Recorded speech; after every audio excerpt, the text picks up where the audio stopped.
What is up, friends? I wanted to make another video here. I was reminded of a topic that I've talked about uh, for a while. It was even in the very first video I ever uploaded,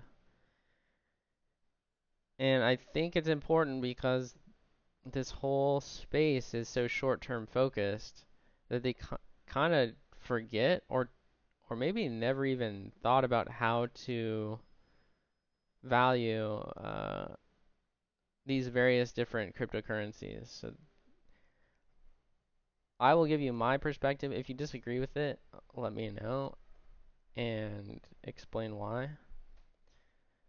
But this is the way I've always thought about investing or speculating is that first you identify what exactly the thing is, product, good, service, money is, what it does, and then what market sector it's competing in, and then whether or not that market sector has, upside growth potential or not. Um, so I think it's first helpful to show Bitcoin dominance in a different way. So to me, Ethereum and Bitcoin don't compete for the same end users at all.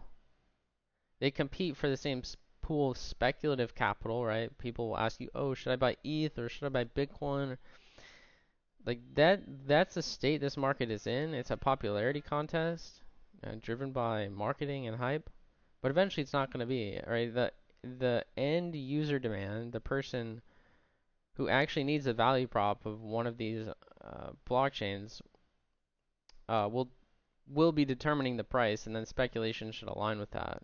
Right now, it's the inverse. Um, but yeah, it's helpful to look at this. So Ethereum dominance today is 57.9% relative to all the other proof of stake chains. That's much less significant than it was in 2017. It was basically only ETH, kind of like how it's basically only BTC right now in the proof of work side of the market. But what happened in post 2017, through the 2021 cycles, there was so much demand on the consumer end, mainly for, creating new tokens on top of these blockchains, that Ethereum couldn't handle it. So fees rose, congestion gave opportunity to displace ETH's dominant network effect lead that it had at the time.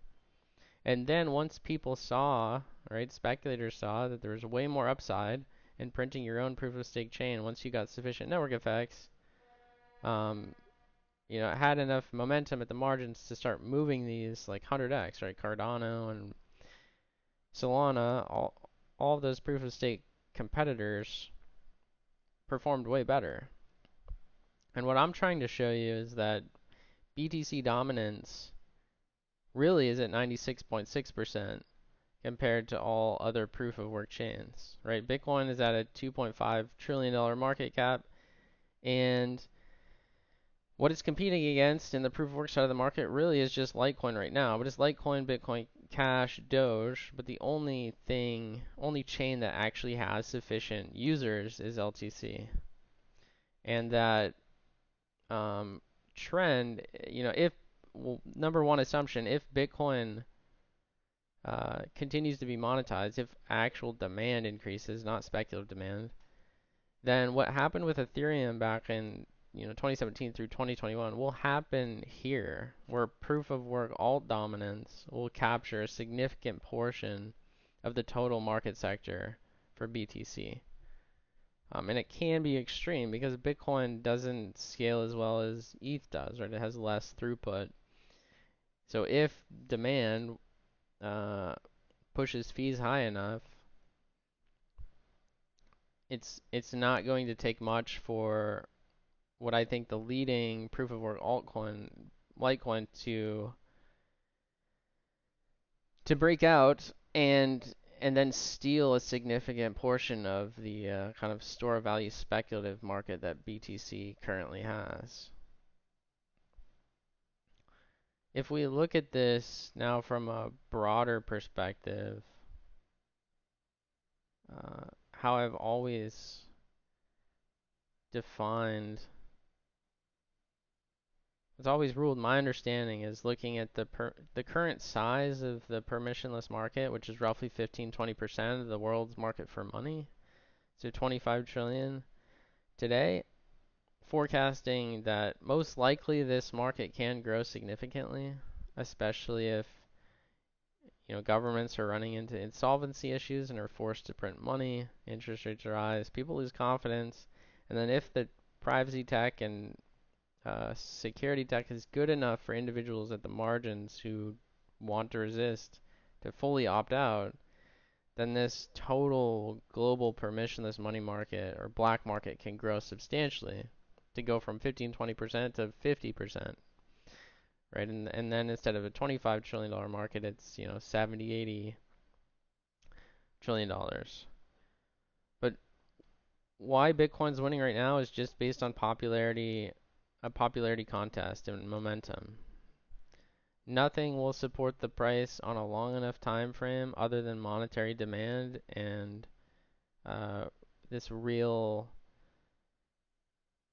use case, right? It has to actually compete against everything else in the black market for money and win. It can't just compete on memes and people shouting online. It will have to deliver value to the end user. So this is a way to think about valuing cryptocurrencies outside of the technical analysis and charts. This, to me, holds way more weight in my mind than anything else. Right? I think it's possible that Bitcoin succeeds, or else I wouldn't be here. I know enough about how it secures itself and how it scales that, and enough on the macro side that I believe that this total market will expand. That makes me extremely bullish on proof of work alts. And given how monetary network effects consolidate around dominant monies and Litecoin's emergence as the second dominant Bitcoin chain, where sentiment is basically zero, it's the biggest opportunity potentially ever. Or, monetary revolutions and monetary changes don't happen often. Litecoin's share of this global permissionless money market is tiny. What's 8 billion out of 25 trillion, or potentially eventually 80 to 100 trillion? It's nothing. And I think if this is going to play out like the Ethereum side of the market played out, there's a huge market sector up for grabs, and Litecoin probably is going to take the vast majority of that.